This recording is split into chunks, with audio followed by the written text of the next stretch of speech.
டேய் எங்க இருந்துடா வரீங்க? உங்களுக்குலாம் மண்டக்குள்ள மூளைன்னு ஒண்ணு இருக்கா இல்லையாடா? உங்க கூட எல்லாம் ஃபைட் பண்ணணும் பேசணும் அப்படின்னு நினைக்கும் பொழுது ரொம்பவே வருத்தமா இருக்குடா, ரொம்பவே கஷ்டமா இருக்குடா. கொஞ்சமாவது கொஞ்சம் தெரிஞ்சுக்கிட்டு வந்து ஃபைட் பண்ணுங்கடா, இல்லைன்னா அடி தாறுமாறா விழுண்டா. 95 மார்க் வாங்குற பையன் முட்டை எடுக்கிற பையனை பார்த்து காப்பி அடிச்சு எழுதிக்கிறான் அப்படிங்கிற மாதிரி இருக்கு. டேய் கொஞ்சமாவது அறிவை வளர்த்துக்கிட்டு வந்து பேசுங்கடா.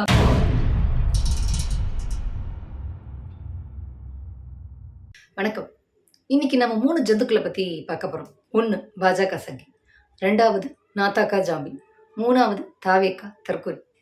நம்ம என்ன கேட்க வேண்டியிருக்குன்னா, டேய் எங்க இருந்துடா வரீங்க? உங்களுக்குலாம் மண்டக்குள்ள மூளைன்னு ஒண்ணு இருக்கா இல்லையாடா?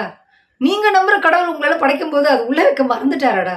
ஏன்டா சண்டை செய்யணும்னு வரீங்களே, அதுக்கு முன்னாடி கொஞ்சமாவது படிச்சுட்டு தெரிஞ்சுட்டு வர மாட்டீங்களாடா?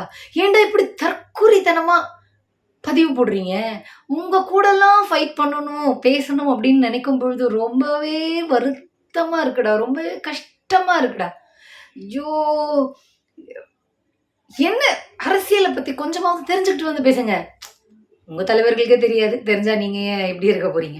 என்ன விஷயம்னு கேட்டீங்க அப்படின்னா, பாஜக சங்கி கவிதா ஸ்ரீகாந்த் அப்படிங்கிற ஒரு சங்கி என்ன பண்ணியிருக்கு அப்படின்னா, ஒரு பதிவை போட்டிருக்கு. DMK MP Pudukkottai MM Abdullah ஒரு பதிவு போடுறாரு. தமிழ்நாட்டில் உயர்கல்விக்கு சேரக்கூடிய மாணவர்களுடைய எண்ணிக்கை அப்படிங்கிறது 30% அதிகரிச்சிருக்கு அப்படின்னு. உடனே இந்த பாஜக சங்கி வந்து அதுக்கு ஏதாவது தரவுகள் தர முடியுமா? கல்வித்துறை தான், தமிழ்நாடு கல்வித்துறை தான் அதை அறிவிச்சிருக்கு. தரவுகள் ஏதாவது தர முடியுமா? ஏற்கனவே நீங்களும் ஒரு பதிவு போட்டிருந்தீங்க. தமிழ்நாட்டினுடைய பொருளாதார வளர்ச்சி விகிதம் அப்படிங்கிறது 9.69% இருக்கு, அந்த அளவுக்கு அதிகரிச்சிருக்கு அப்படின்னு ஒரு பதிவு போட்டிருந்தீங்க. அதுக்கெல்லாம் எந்த ஆதாரமுமே கிடையாது. அந்த மாதிரி இது ஆயிடக்கூடாது இல்லையா? எங்கே ஆதாரம் அப்படின்னு கேட்டிருக்கோட தற்குறி. தமிழ்நாட்டினுடைய பொருளாதார வளர்ச்சி விகிதம் 9.69 அப்படின்னு சொன்னதே ஒன்றிய அரசினுடைய துறை தான். Ministry of statistics and programme implementation அப்படிங்கிற ஒரு துறை தான். அது தெரியாம எம்எம் அப்துல்லா கிட்ட வந்து அதுக்கு ஏதாவது ஆதாரங்கள் இருக்கா? சண்டை செய்ய வர்றதுக்கு முன்னாடி கொஞ்சமாவது ப்ரிப்பேர் பண்ணிட்டு வாங்க, இல்லைன்னா தாறுமாறா அடி விழும் சொல்லிவிட்டு. அடுத்தது நாத்தாக்கால கார்த்தி அப்படிங்கிற ஒரு ஜாம்பி ஒரு பதிவு போட்டிருக்கான். என்ன அப்படின்னா, தமிழ்நாட்டில் ஏதோ ஒரு பகுதியில் இபியோட எம்ப்ளாயிக்கும் மின்சாரத்துறையில் இருக்கக்கூடிய ஒரு எம்ப்ளாயிக்கும் பப்ளிக்கில் ஒருத்தருக்கும் ஒரு டிஸ்கஷன், ஒரு ஃபைட்டுன்னு கூட வச்சுக்கோங்களேன். கரண்ட் கட் ஆகணும்னு இவர் இபிக்கு ஃபோன் பண்ணிட்டாரு, ஒரு கம்ப்ளைண்ட்டை கொடுத்துட்டாரு. அங்கேருந்து இபி எம்ப்ளாய் வந்து 10 நிமிஷம் தான் ஆயிருக்கு, அதுக்குள்ளேயே ஒன்று யாரையா கம்ப்ளைண்ட் கொடுக்க சொன்னது? இப்படியெல்லாம் கம்ப்ளைண்ட் கொடுக்கக்கூடாது. 1 hour கரண்ட் வரலனா தான் சொல்லணும், 2 hours கரண்ட் வரல தானே சொல்லணும். இனிமேல் நீ கரண்ட் கொடுத்த நான் என் வேலையை பார்ப்பேன், நான் என்னோட பாணியில் நான் போய்ப்பேன், நான் செய்ய வேண்டியதை செய்வேன் அப்படின்னு அவர் ஒரு மிரட்டல் துணியில பேசிட்டு போக இந்த பப்ளிக் அதை வீடியோ எடுத்துட்டாரு, அதை ஸ்ப்ரெட்டும் பண்ணிட்டாரு.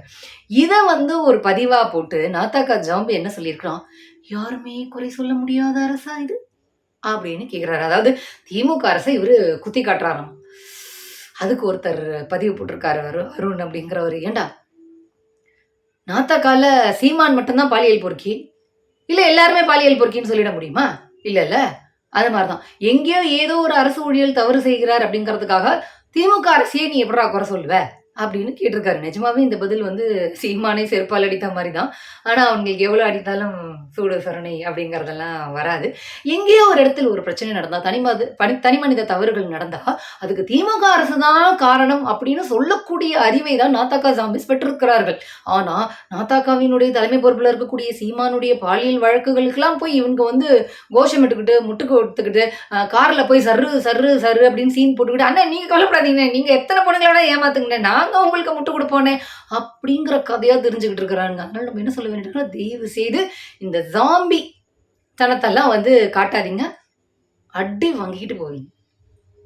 அடுத்தது தாவேக்கா தற்கொலை. ஒருத்தர் என்ன பண்றாரு அப்படின்னா, மாண்புமிகு தமிழ்நாடு முதலமைச்சர் மு க ஸ்டாலின் அவர்கள் சட்டமன்றத்தில் ஒரு தீர்மானத்தை குறித்து பேசும்பொழுது, அது மாநில சுயாட்சிக்காக ஒரு குழுவை அமைக்கிறாரு. ஓய்வு பெற்ற நீதிபதி ஜோசப் குரியன் அப்படிங்கிறவருடைய தலைமையில ஒரு குழு அமைக்கிறாரு.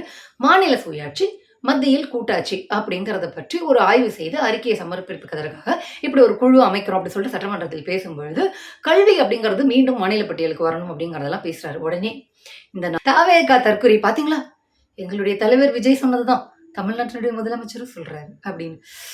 ஐயோ, கொஞ்சமாவது கொஞ்சம் தெரிஞ்சுக்கிட்டு வந்து ஃபைட் பண்ணுங்கடா, இல்லைன்னா அடி தாறுமாறா விழுண்டா அப்படின்னு நம்ம சொல்ல வேண்டியது இருக்கு. ஏன்னா திமுக அப்படிங்கிற ஒரு கட்சி உருவானதே தமிழ்நாடு, தனி தமிழ்நாடு அப்படி கேட்டுதான் 1949 உருவாகுது. ஆனால் 1962 பல்வேறு சூழல் காரணமாக மாநில சுயாட்சி அப்படிங்கிற இடத்துக்கு வந்து நிற்கிறாங்க. மாநிலத்தில் சுயாட்சி, மத்தியில் கூட்டாட்சி அப்படிங்கிற இடத்துக்கு வந்து அவர்கள் நிற்கிறார்கள். அப்படின்னா என்ன அர்த்தம்? மாநில அதிகாரம் மாநிலத்திற்குரியது. அதுல ஒன்றிய அரசுங்கிறதெல்லாம் எந்த சட்டமெல்லாம் ஏற்றக்கூடாது. அதுல வந்து அதிகார துஷ்பிரயோகம்லாம் பண்ணக்கூடாது. அப்படிங்கும்போது இது கல்வியை மீண்டும் மாநில பட்டியலுக்கு எடுத்துட்டு வரணுங்கிறது சேர்த்துதானே வரும். 1962ல அப்படி ஒரு வாதம் வைக்கிறாங்க, அப்படி ஒரு அறிக்கையை கொடுக்குறாங்க அப்படின்னாலே மாநிலத்திற்குன்னு சட்டம் இயற்றுகின்ற அதிகாரம், வரி வசூல் செய்கின்ற அதிகாரம் அப்படிங்கறது எல்லாமே உள்ளடக்கியது. அது அவங்க அப்போதுல இருந்து பேசிக்கிட்டு இருக்கிறாங்க. அதை எங்க தலைவர் விஜயை பார்த்துதான் வந்து முதலமைச்சர் பேசிட்டாருன்னு சொல்றது எப்படி இருக்கணும்? 95 மார்க் வாங்குற பையன் முட்டை எடுக்கிற பையனை பார்த்து காப்பி அடிச்சு எழுதிக்கிறான் அப்படிங்கிற மாதிரி இருக்கு. டேய், கொஞ்சமாவது அறிவை வளர்த்துக்கிட்டு வந்து பேசுங்கடா, ப்ளீஸ் ப்ளீஸ். இப்படிப்பட்ட தற்குறிகள், ஜாம்பிகள், சங்கிகள் கூட எல்லாம் நம்ம வந்து ஃபைட் பண்ண வேண்டி இருக்கு அப்படிங்கிறது நமக்கு ஏற்பட்ட மிக பெரும் அவலநிலை. ஒரு ஆளு மேல 145 கட்சி பெண்கள், பாஜக பெண்கள் கம்ப்ளைண்ட் கொடுத்திருக்காங்க. கேசவ விநாயகம் அந்த ஆளு RSS காரன் ஒருத்தர் மேல 142 பேர் வந்து கம்ப்ளைண்ட் கொடுத்தாங்க. இவங்க பேசுறாங்க பேச்சு. அப்புறம் ஒருத்தன் வந்து பூஜை ரூம்ல உட்காந்துட்டு என்னமோ பண்ணிட்டு இருந்தானே. இந்த கும்பல்லாம் பாலியல் சுருண்டலை பத்தி பேசலாமா? இந்தியா முழுதும் பாலியல் சுருண்டலை பக்காவா பண்ணிட்டு இருக்கிற கேடுகட்ட ஒரு கட்சி இந்த கும்பல்.